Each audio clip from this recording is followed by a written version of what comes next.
Welcome to Central News. I'm Hilary Entwistle. In today's news, the University of Waikato's newly established Te Matahautu Takitaki, the Centre for Māori and Indigenous Governance, has joined government and private sector organisations on a working panel to ensure optimum value is gained from Māori assets.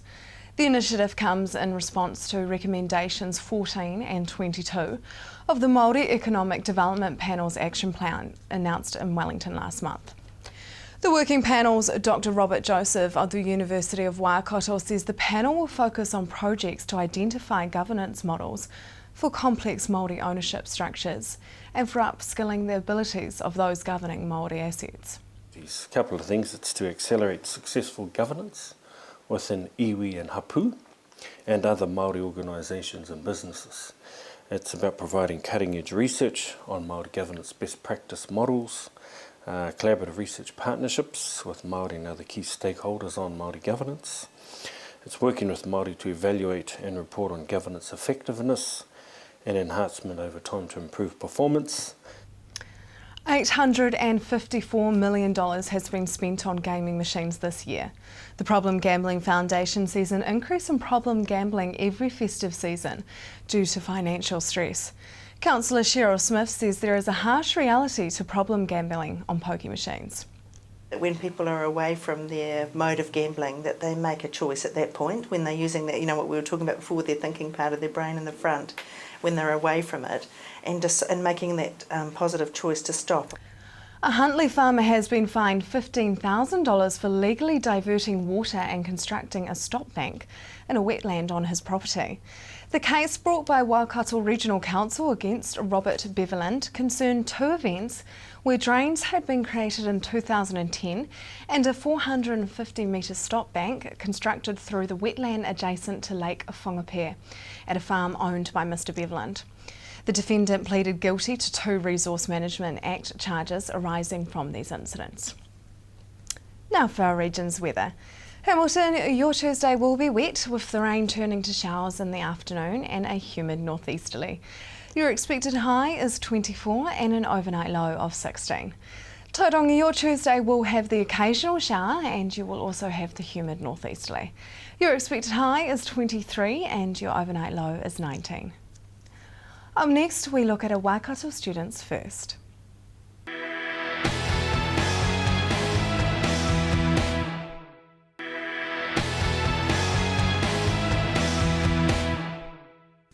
Welcome to Central News on TV Central. Waikato University Sport and Leisure Studies graduate Renee Hanna is the first student to be appointed to a new and prestigious Sport New Zealand graduate program. Amy spoke with her about the program and what it means for her. So the program is a 2-year position for Sport New Zealand, and there's only one position available. So I head down to Wellington to spend a year there in the offices at Sport New Zealand, and I'll spend a year learning about the business and going into different sections of the business. So I'll do a month here and a month there, meeting all the different people down there, gaining a whole lot of contacts, and I'll be given some little tasks, and basically I'll work alongside people down there.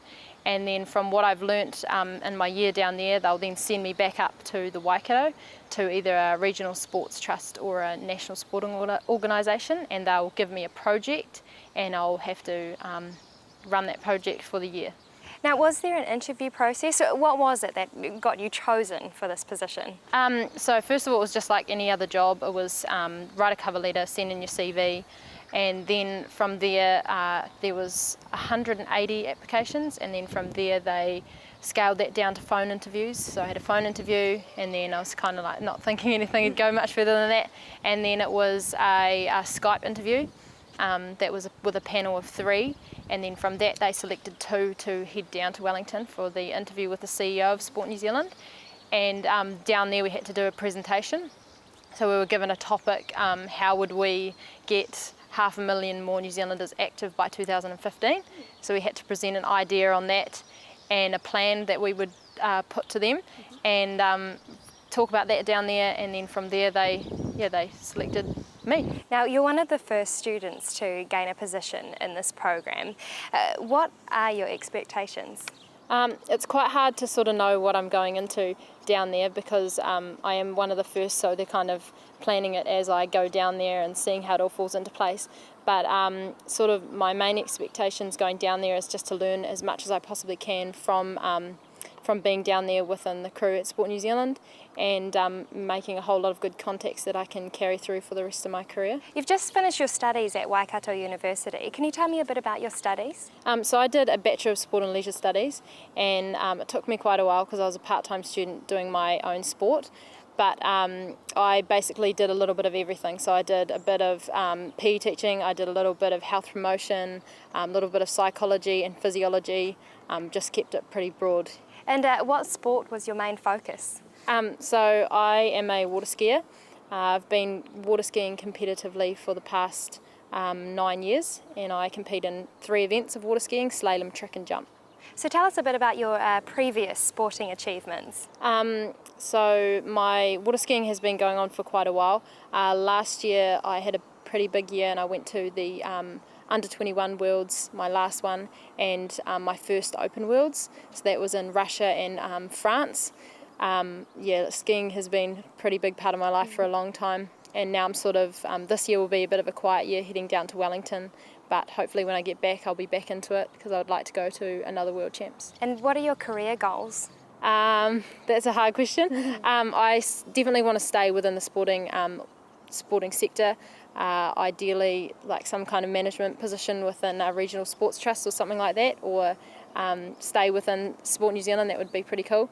I just want to be involved in getting kids active and getting people involved in sport. So how do you hope that this position will help you with assisting to reach those goals? It's just pretty much probably just one of the best places to sort of start out, just with the right people. I'm going to learn from the people that are the best, and just being within that environment, they're going to teach me a lot. It'll be a big year of learning, and then hopefully from what I learn there I'll be able to transfer it into my year back up here. So you mentioned that you're going to be based in Wellington. When does this program begin? So I head down to Wellington January the 20th, and I'll be there in Wellington right for that year. The Sport New Zealand is right in the centre of Wellington, so it's pretty exciting to head down there. Any tips for those wanting to follow in your footsteps? I think maybe that it's a little bit more than, like, getting a degree is really important, but it has to go a little bit beyond that, I think. Getting involved in the community and going out and doing those extra things that can make a difference, I think.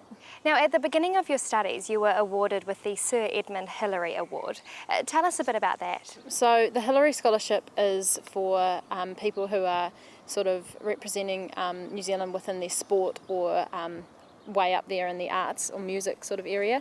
I got the scholarship for my sport and leadership accomplishments, and it sort of is a really awesome program which helps athletes and musicians or dancers maintain their sporting goals or whatever and continue to study at the same time. So like I said before, I've been a part-time student throughout my 4 years at university, just chipping away at my degree so that I could keep on top of my sport. So the Hillary Scholarship, it helps you with your fees, or it pays for your fees, which is pretty cool.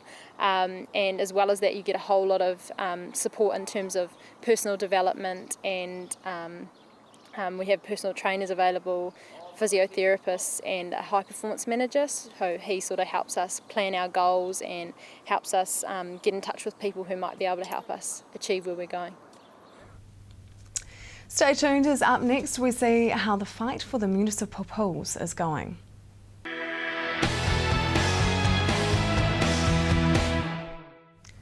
Welcome back. After celebrating its 100th year, a meeting was held last week with the Hamilton City Council to discuss the future of the famous municipal pools. Amy spoke with Susan Woodhouse to find out more. Wow, what a history. These pools have been with us for 100 years. In that time, they've trained Olympians, Commonwealth representatives, Empire representatives. Indeed, I know of a medalist from the Empire Games and many other medalists from other games. But they also support the families. They help the young people and the elderly maintain their health. It's an amazing facility. Now, John, how much are the repair costs looking at for the municipal pools? Well, it's difficult to say right now, but the pools are in a dreadful state. I mean, they've been allowed to deteriorate. And we now have a number of options on the table, and we have a number of options which we can look at in terms of design. Now, we want to give everybody the opportunity for input into this, and we have a few options at the moment that can be looked at, but we've also got to include council. So once we've agreed a design, we can look at the more detailed costings on that, and we can put something firm on the table for everybody to look at, and we can attack it with real jest. So that's the situation right now. And Megan, the meeting with the Hamilton City Council was held last week. Can you tell us generally what was discussed in this meeting? This is a very interesting meeting. We had a lot of people from supporting the pools who spoke to the councillors, and they put forward genuine concerns and pointed out lots of different areas where council perhaps needs to look at their processes and look at their reports. After that, the councillors went into a very interesting debate, and I believe this is one of the first times where all councillors were debating in the same direction, more or less. So 11 votes to 1 to get on with sorting out what we're going to do with the pools. They want stakeholders involved with the pool and the council to work closely together to get a good solution. And what were the key results to come from this? We now have a facility that we can build on and we can move into the future. Prior to this, nobody knew what was going to happen at the municipal pools. This is going to allow people in the community to come on board and get behind this project, which will be awesome. It's very exciting. Yes. It's very, very exciting. Hi Susan. Now on a lighter note, the pools have just had their 100th birthday. Can you tell me how this was celebrated? Well, Sink or Swim decided it was so important to put on a celebration about this pool because it was 100 years old, and the council wasn't actually going to show any sort of celebration. So we organised one, and we had the most wonderful turnout of people. It included swimmers like Gail Johnson, who has been an Olympic swimmer. We had Rob Hamill come, the long distance rower. We had a world triathlete stilt walker who paraded up and down the street here with banners. We had children standing on the street with banners. We had the most wonderful 3-tiered chocolate cake to celebrate, which was made by one of the local cafes, Hazel Hayes. And the turnout was incredible. It was amazing. We were very happy with what happened. Now, how many people turned up to this event? Well, Amy, it was a pretty amazing turnout. We, Sink and Swim, organised this because we had no idea whether the council would put anything on to celebrate 100 years, even though they were celebrating 50 years of the Founders Theatre. So Sink and Swim pulled together, created a party and put it out to the community as best we could. And would you believe it? I think we had a register, and 120 people signed that register, and that wouldn't have been everyone who turned up. We had people from all age groups, including an over 90-year-old who came in with his Zimmer frame, who worked his way down to the bottom of the stairs and was there because he had had an over 80-year association with the pool. He was amazing. We got him to cut the cake with the youngest person, and I mean, the turnout was really inspiring, given that on that day there was the Founders Theatre celebration, there was something in the centre of town for children, there was many national swimming things going on around the countryside. So we were thrilled with the turnout, and it really shows that Hamiltonians are passionate. It's a busy time of year, as you know, and yet they still turned up in large numbers. So it was great. We were very happy. And what does this tell you about the affection from the general public towards these pools? Well, I think it says quite strongly that people don't want to lose this pool. This has had a significant place in our history, and many of us, including myself, have swum in this pool since we were little kids. Many of the people here, including that gentleman I spoke of earlier, has had an 84-year association with it. I don't think you can replace that in a city like Hamilton. We don't have a lot of heritage, and we value these sorts of places, and as you can see, people are still supporting our signs. So I think the passion is there, and I think it says that people aren't willing to let this pool go just because the city's having funding struggles, it's an important place. It provides an amazing service for people. And in New Zealand, where our drowning rates are going up, we really need to retain swimming pools so that children can learn to swim and people can enjoy and get into their fitness. And the central city is the perfect place for that. Lots of us come down at lunchtimes from our offices to swim here. And being outdoors, it's really unique. It's a wonderful spot, and I think the passion is there from the rest of the city as well. And I think that came through in the meeting with the council, that they recognise they can't just let it go. It's too important. Now, is there any way that members of the public can help put these pools back into action? Absolutely. Look, Sink and Swim is a small group of passionate individuals who've joined together to keep campaigning, and we've got to this point now where there is a decision that council is prepared to have a good look at this. We can't do it on our own. We want the general public to get behind this. We need people to come and support us. We need help with ideas, with expertise, and with money probably. In the future there will need to be funding assistance. So anyone with those skills and passion, please come and get in touch with Sink or Swim. We have a website and we have a Facebook site, and you can contact us through those means if you really can offer some support. It's hard doing it on your own. As a community, we will get there. Next, we look at small loans around Christmas time.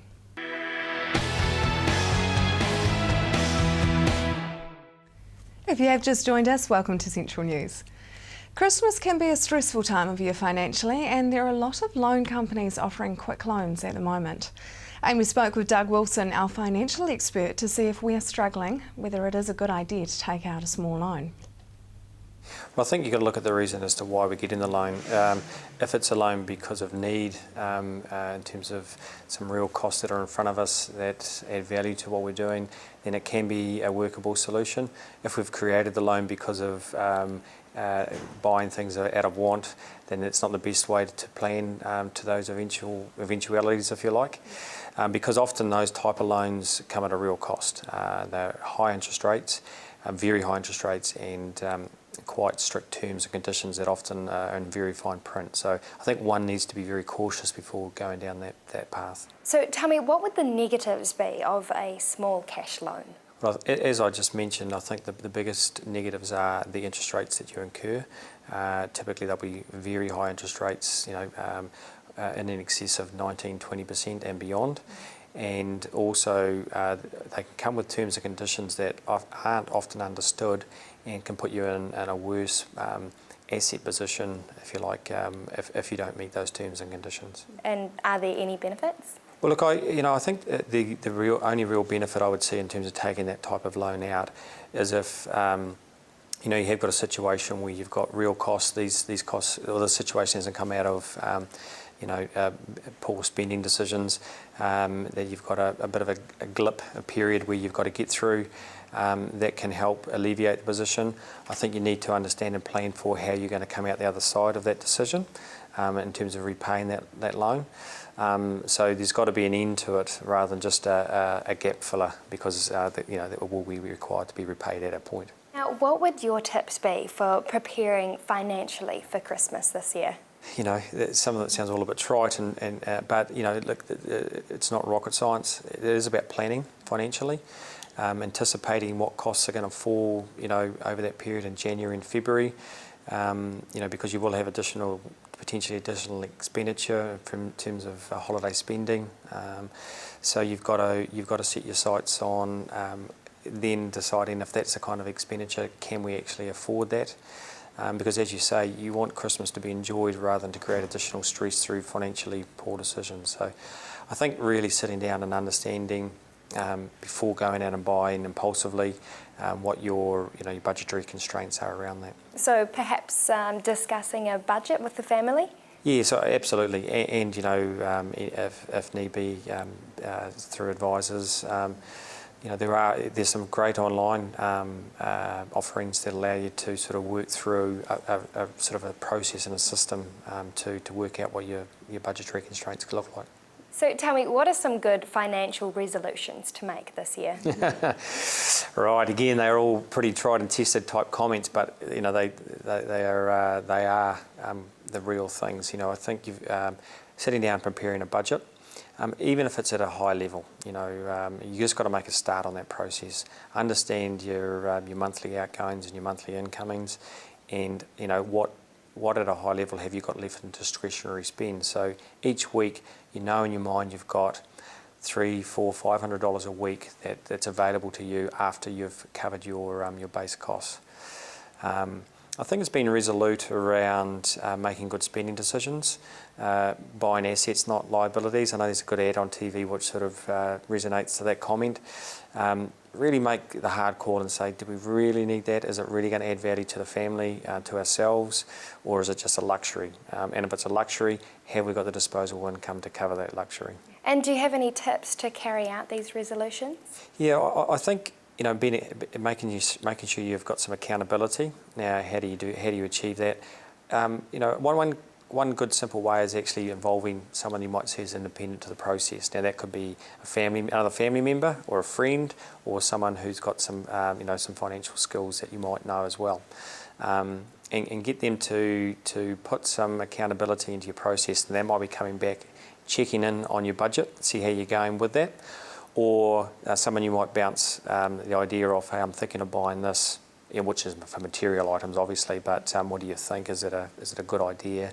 And making sure that you've got accountability and some independence into some of that decision making. So has there been an increase in people turning to quick loans with the global financial downturn this year? A good question. I haven't got any absolutes on that. I think my general feel for what we're seeing out there is that's sort of reducing a little bit as we come into recovery. People are coming a bit more on stream financially, right through to at home. In saying that, we're seeing more and more finance types companies pop up as people are feeling a bit more positive, and so they think there might be more demand for that need. So I think it's with more of those coming on, there could be the chance that people see it as an opportunity to go back to buying things they want rather than they need, because of the great advertising those campaigns come with. So what are the predictions for global finance in the next year, 2013? Look, we're seeing a sort of a growing stability in the New Zealand market.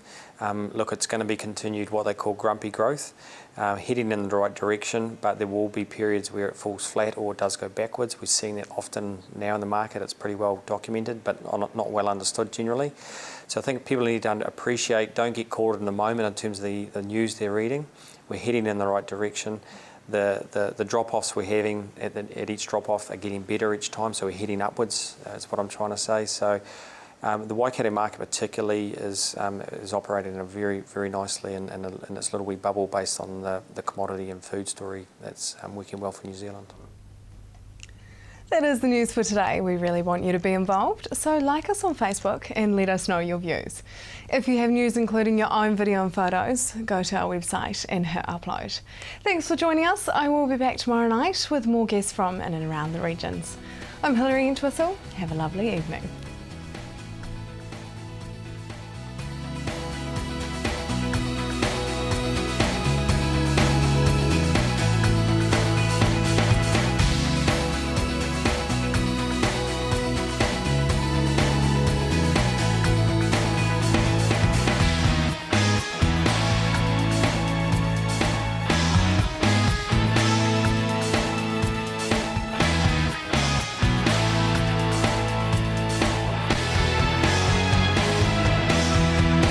This has been an Alpha Media production, a division of Television Media Group. Supporting local content so you can see more of New Zealand on air.